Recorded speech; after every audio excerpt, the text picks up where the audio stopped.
Whether you're a professional athlete or a seasoned corporate executive, it is easy to enjoy a lifestyle where a paycheck is calling all the shots. But is that sustainable forever? Welcome to Tell Your Boss I Quit with Pete Goodekunst, founder of Good Financial Services and financial planner with Raymond James. Pete helps you financially bridge from the journey you've started through the life goals you've imagined. Sooner or later, by force or by choice, life takes turns. Listen as Pete discusses how to take charge and make your move on your terms with confidence. Asset allocation questionnaires are designed to determine how much investment risk an investor is willing to accept and then recommend a portfolio with your assumed maximum risk in mind. When markets are down, as they have been the first half of 2022, it does beg the question, is there a better way? Your host, Pete Goodekunst, has some thoughts on that question. Pete? Well, thanks, Patrice, and welcome to Tell Your Boss I Quit. And yes, asset allocation is a core element to financial planning and certainly for portfolio construction, but it often does fall into doubt, and I believe a lot of misuse at times. So what I wanted to do first is let's actually define what asset allocation is. And with me today again is fellow certified financial planner and Good Financial Services team member, Brian Henrysen. And welcome, Brian. And let me throw it out to you so you can just define for us what exactly is asset allocation. What are we talking about? Yeah, thanks for the introduction and glad to be here. I think asset allocation summed up in the best way, at least the best way that I can put it, is really just not putting all your eggs in one basket. And the idea of it is that we want to own different things because they move and act differently at different times. So if we only have one investment, then we're really tied to the performance of that one asset. Whereas if we own many different things, then we can be maybe holding up a little bit better if the market is going through some trouble or taking opportunity when it arises. So it's really just the idea of not tying all your eggs to one basket and allowing things to move independently and differently from one another. Yeah, exactly. And I knew I could count on you for somewhat of a textbook CFP answer there. And that's precisely right.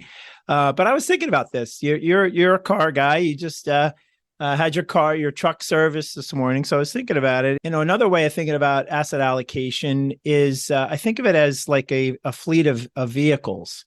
And, it could be investment vehicles, but that could be trucks, cars, SUVs, sports cars, and those are different types of vehicles. And like you said, you don't want to put all your eggs in one basket. So you don't want to own just trucks or just sports cars, and maybe you want a hard top and a convertible sports car and a heavy and light duty truck, and maybe a mid and full size sedan and an SUV with a trailer hitch and a third row, and then maybe one just with make sure it has 4-wheel drive. That's kind of your asset allocation among different kind of stocks, I'll say. But asset allocation, really as far as vehicles are, it's not just 4-wheeled vehicles that ride on the road. But what if there's a rainy day or we're going to hit some water and we need something that's going to float? So we're going to have, a part of our fleet of vehicles, we're going to include, a boat or at least a small watercraft. And sometimes we just might want to be even so cautious that we're going to get off and walk by foot. So it's a comfy pair of shoes. And so when you think about asset allocation, it's, maybe a fleet of 4-wheel vehicles. That's sort of your core investment, like stocks. And then sort of something that's going to be a little more protective and operate completely differently than a 4-wheel vehicle would. So that's like a boat. And then the comfy shoes, that's kind of like your cash. And that's what keeps you safe in almost any kind of environment. And for some investors, they're going to want a bigger boat, or maybe they're going to want an ark in their fleet for some heavy rains. And of course, that's going to mean that they're going to have a different fleet. You're not going to be able to fit as many cars in the garage if you've got something like that for your rainy day. So that's just another way of kind of thinking about asset allocation is we've got a lot of different things working for us under different circumstances, just like you said. And then the eggs in one basket, that's having different types of individual vehicles like a truck or a car or something like that. But when we think about asset allocation, what is it that makes that so important to portfolio construction and to your financial plan? Why do we say in financial planning this is so important? Yeah, I think there's a lot of reasons that it is important, and I think that car analogy makes a lot of sense when you're thinking about just the way that different vehicles, whether it's investment or automobiles, like you said, act differently and are used for different purposes. But the reason that it is so important for financial planning and just investing in general is that really what you're trying to do through asset allocation is manage risk, and that's really the key ingredient as to why someone would want to do this. A lot of times we'll talk to people and they say, well, why wouldn't I just own a specific company? Or why wouldn't I just own, a specific index or something along those lines? And while some people do that, you don't have the same way to pivot or take advantage or avoid some issues or opportunities when they come up. So if we can combine different assets like stocks and bonds with different characteristics even within those individual categories, we can have a better understanding as far as what the total risk profile of a portfolio is. And some people may themselves be more willing or able to take risk, whereas others may feel differently and prefer to be more conservative or not want to see fluctuations in their total portfolio value as much. And so there's different ways to control or to try to level out some of those movements. So that's really the point of it, is we want to try to get some type of predictability over time of what we can expect out of a portfolio. No one knows exactly what's going to take place, but if you put certain things together, you can have a better understanding of what the expected outcomes could be. And that's really the goal of asset allocation. Yeah, it's really designed to help you stay with your strategy, right? You're going to have some things. If you want to own, back to my car analogy, if you want to own nothing but sports cars, you're going to get there faster than anything else. But if you've got nothing but convertibles, they're not going to be ideal when it's a little bit colder. And we know there'll be colder days and icier days, and that's not going to be the best kind of vehicle to be driving around in that kind of an environment. So you're going to need a different type of vehicle to get you there. And then also, I think if you're nothing but one type of vehicle, you could be kind of getting close to the water and, if the water rises and kind of comes over the roadway, what am I going to do? And so you have you're a little bit worried about your fleet there. And so you can, like you said, pivot. You're driving more comfortably knowing that if you have to, you can hop out of the car and get in the boat. And, if you have to get off and go by foot, you have that comfy pair of shoes to put on. So, that's exactly right. I think it helps you stay the course with your investments, as well as, being able to pivot. I thought that was a great word that you used there. But this is where I think there's a lot of misuse. And, in any disclosure or disclaimer you see when it comes to asset allocation, it isn't guaranteeing a better investment result. Nor is it guaranteeing that you won't have, negative fluctuation, but it is designed to help kind of smooth out the bumps a little bit, give you the confidence that you have, like you said, a way to pivot. But I think there's a lot of misuse to it because we have a lot of questionnaires, and 401ks in particular, they tend to give you a questionnaire, and however you answer that questionnaire, that then tells you this is the asset allocation you ought to have. And that questionnaire is typically asking you how much risk are you willing to take? And then based on how you answer that question, it will lead you to building a portfolio or a fleet of vehicles that takes the most possible risk that you say you're willing to accept. And I would argue that you'll answer that questionnaire differently under different circumstances. In 2022, markets are down.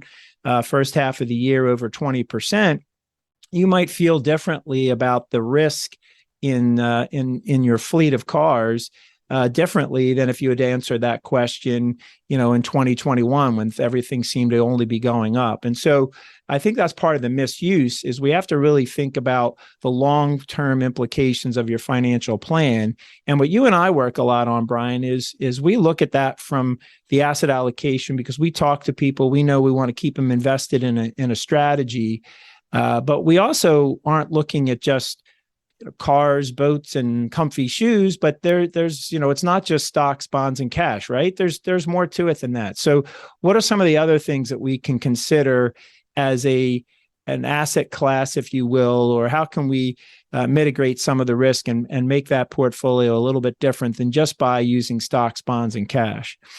Yeah, that's a great point that you bring up there. And there's a few different ways that you can look at it. And, we may have some of our favorites or, things that we prefer, but just some other things outside of, stocks, bonds, and cash. If you kind of go under the hood of that a little bit more, even when you're talking about bonds. Thanks for sticking with my car analogy there, getting under the hood. There you go.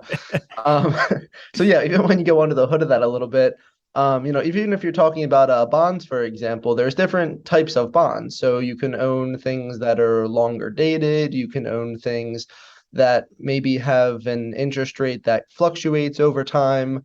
So there's different ways to own even those individual categories. And same thing on the stock side as well is, are we owning small company stocks? Are we owning large company stocks? Are we involving international into that? So there's different ways to own that.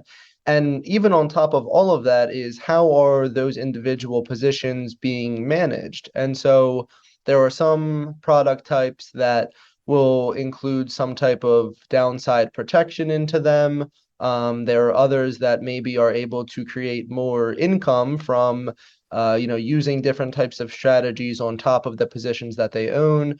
So there's different ways to look at it instead of just owning, the broader indexes of those different types of assets.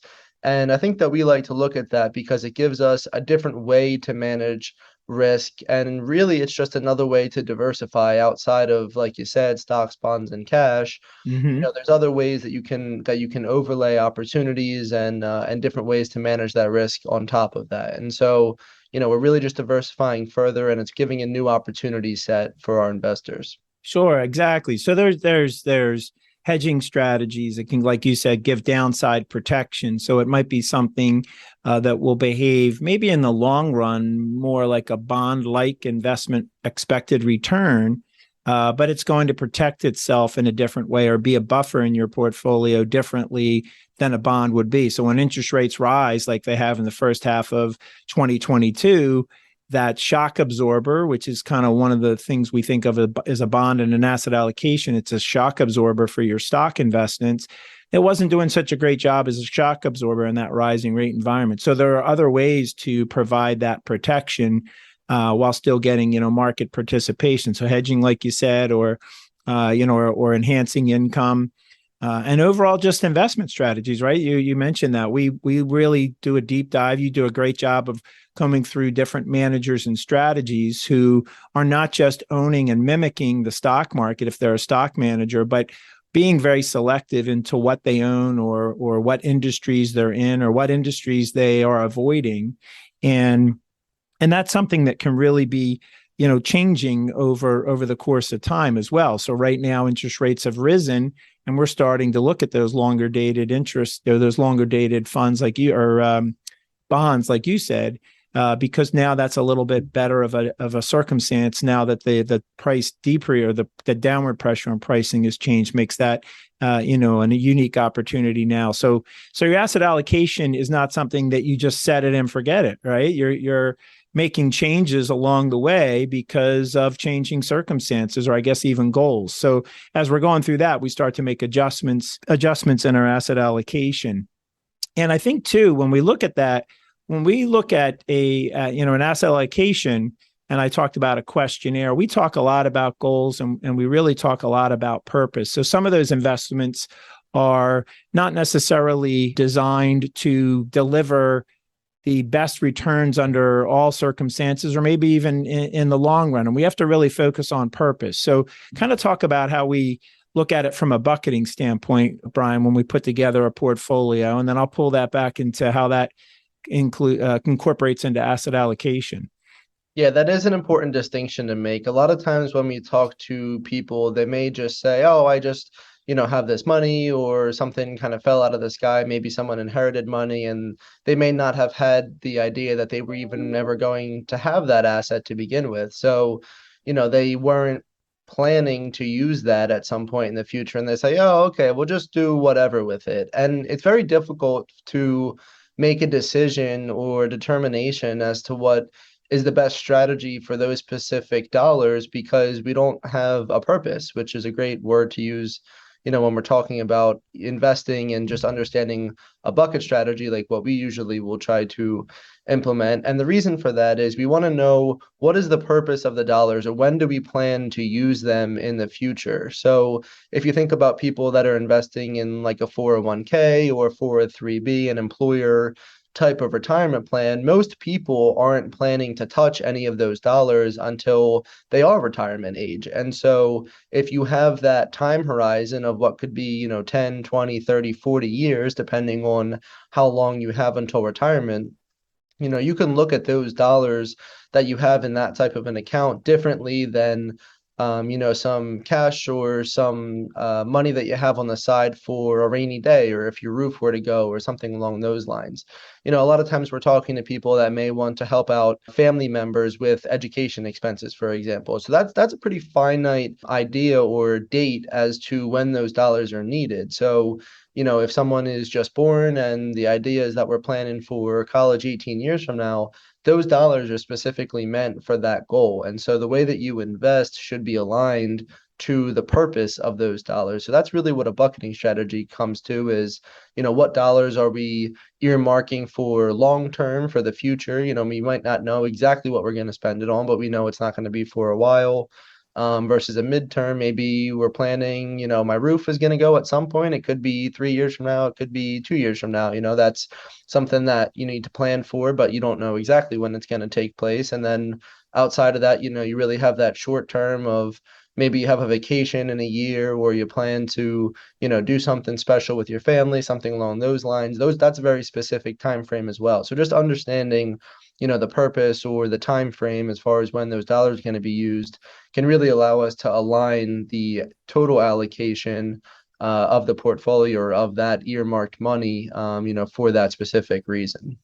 Yeah, and that's exactly right. When you think about purpose, if we do a questionnaire, if we stuck just only to a questionnaire and came up with an asset allocation, and we didn't really think about purpose, to your point, if there is something coming up, you're closer to retirement and you're going to start making withdrawals, or you have a big special trip that's coming up in a year or two, and there's going to be a larger than usual withdrawal from your portfolio. That's something very specific, and we can't be or don't want to be that portion of your investment in that piece that could fluctuate as much as so far, in the first half of 2022, for example. If we knew we needed to pull that money out in a year, we wouldn't have wanted to have been exposed to that kind of a risk. But if we just did a questionnaire, that would have been sort of our long-term point of view asset allocation. So we want to pull that out from a purpose standpoint, like you said. And then also, there are things that are possible, what I say are not unexpected. So they're not expected, they're not surprises. I say they're not unexpected, meaning the roof going, like you said. I know I have a 15, 20-year-old roof. I don't know when, but at some point I know I'm going to have to do something about that. Or, I plan to retire in the next few years and I'm going to be making some withdrawals. So I want to be a little more guarded with that money. And so that's really where we want to look at it from that point of view. And I think back to what you were saying about selecting managers and strategies and techniques to manage risk in the individual investment decisions, is that also is very helpful in a year like this when people are looking at their portfolio. And this really comes back to why asset allocation matters, is you come back to your portfolio, and if you were doing things right, you probably own some things that were struggling this year because they are that longer term investment that you were talking about, and they're getting a good long-term return, but they're going to have a little more short-term fluctuation. But you can look at your portfolio and say, yeah, I don't own all sports cars. I've got some sedans that are holding up pretty well and driving on the road just fine right now. I've got, I see the water's getting a little bit closer, and I've got that boat that's kind of getting me through this a little bit. And so when investors start to look at the individual pieces of asset allocation, not just the total performance of the total portfolio, that also I think is really helpful to help you stay the course. So if you needed to, I could get money from here and not have to worry about pulling out at the wrong time. And that's kind of pulling that all together with purpose. So I think that's really a big picture is asset allocation matters. But like I said at the beginning, I think it really can get misused, and we lean on it too much and just say, this is the portfolio for you. And then when something goes wrong, there you are. Well, this is the risk that you signed up for. And I think when you break it down by purpose and look at it more granularly on how you're actually going to use the investments, then you really are able to stay the course. And I think we've had that experience in our client meetings, Brian. I think generally that's gone well when we can point to something that's doing that's holding up better, or maybe even being positive, or certainly in a year like 22, less negative. Yeah, that's certainly the case. And we've kind of been having a little joke with people recently is, saying less negative than the broader market isn't necessarily the best outcome. We'd like to be showing people positive numbers, but it gives you an idea as to why you do certain things. And again, it doesn't mean that everything is going to be acting that way. We may own something that isn't necessarily down less, during a market environment like 2022. But if we go into it with the understanding that those dollars are earmarked for a further point out in the future, then we don't really have to worry about that specific portion of what we have in the overall pie. So yeah, I think that's a great way to look at it. And it certainly gives you the opportunity to weather the storm. And, a lot of times people talk about time in the market versus timing the market. And I think that applies to asset allocation as well, because what we're really trying to do is understand that, if you allow yourself to have time with your investments, that's really the best way to recover or weather any type of storm. So if you can have someone feel comfortable with what they're doing and understand why they're allocated the way they are, that's really the most important point. You want people to stick to their strategy and have long-term success and not sweat over their short-term volatility. Yeah, I think that's a great point. I think the timing or time in the market, but also having those other elements to asset allocation rather than just being exclusively stocks, bonds, and cash, but having things that have a degree of protection because there will be environments that are challenging for all asset classes. And so you need to have something other than just a stock that's going to grow over the long run, or a bond that should hold up under, on foul weather elements. And that's exactly what we want to do. So that kind of, I think, is really a good way to summarize it. Asset allocation does matter, but really it's the starting point of the conversation. And over time, in reviewing with clients as they go through leading up to and taking money out after they told their boss they want to quit, getting income from their portfolio, then asset allocation and that purpose of the asset really starts to take a much more greater priority than just managing volatility so you can stay with your investment. You want to be able to pull from your investment and not be taking money out at the wrong places at the wrong time. And that's really, I think, part of the whole picture is it just roots you back to your goals and a good financial plan. And that's what we do at Good Financial Services. So I think we'll kind of wrap it up there. I think with what's going on this year, a good asset allocation would have kept you with some things that worked well, some things that held up sort of with the market, and some things maybe that were doing well prior to that and are getting ready to kind of take off again. And so with cars and boats and comfy shoes, we'll help you build an asset allocation. And if you'd like to learn more about how we do that here at Good Financial Services, you can find us at www.goodfinancial.com. Learn more about our process. TellYourBossIQuitBook.com.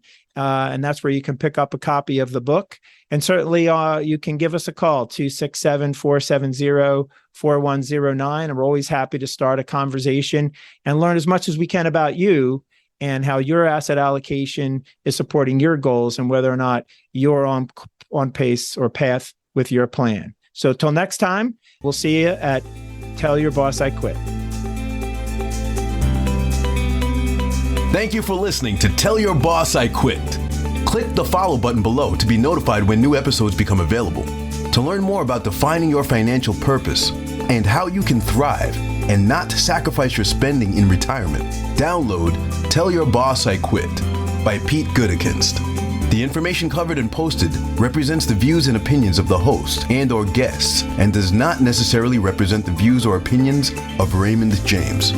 This content has been made available for informational and educational purposes only. The content is not intended to be a substitute for professional financial advice. Always seek the advice of your financial advisor or other qualified financial service providers with any questions you may have regarding your individual situation. Securities are offered through Raymond James Financial Services, Inc., member FINRA, and SIPC. Investment advisory services offered through Raymond James Financial Services Advisors, Inc. Goot Financial Services is not a broker-dealer and is independent of Raymond James Financial Services.